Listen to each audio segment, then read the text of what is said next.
kuja kusimama na hii familia ambayo ilipatwa na shida kubwa sana, lakini Mungu ametuonekania leo, tumewezesha kufanyia mwenzetu harusi yake ya mwisho hapa duniani. Lakini kwa ile mambo makubwa ya nchi yetu ya Kenya, tunataka tumshukuru rais wetu William Samoei Ruto, sababu aliahidi na tumeona mambo inaendelea kutendeka.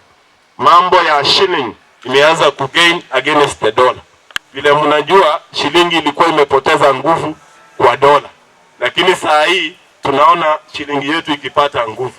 Mambo ya mafuta petroleum imekuja chini kutoka ile bei ilikuwa pale awali. Hiyo inamaanisha mambo mazuri yako njiani yanakuja. So tunamuhimiza rais aendelee kuchapa kazi, ahadi zake atimize, na sisi kama Wakenya tuko tayari kumsukuma mbele ili nchi yetu ikaweze kung'aa.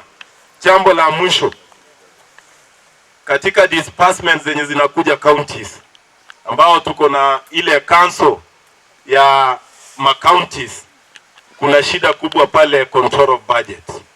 Approval of requisitions imekuwa ikitake muda sana. Hata wale wamefanya kazi katika county zetu, mambo ya development, mambo ya supplies inatake muda sana kuwa cleared pale. Unapata requisitions zinakuwa pale COP more than 3 weeks. Hiyo inahujumisha maendeleo katika kaunti zetu. So tungeomba yule dada wetu wa COP na yeye harakishe na wale watu wake ya mkono pale, hiyo mambo iende haraka, nchi isonge mbele, na wale ambao wanafanya kazi na serikali zetu waweze kutuendesha mbele na maendeleo katika nchi yetu ya Kenya. Hivyo tunawashukuru. Ile tu tumeomba ni amani kwa viongozi, ili utendakazi ukaweze kuonekana kwa mwananchi, ili sisi sote tuzonge mbele.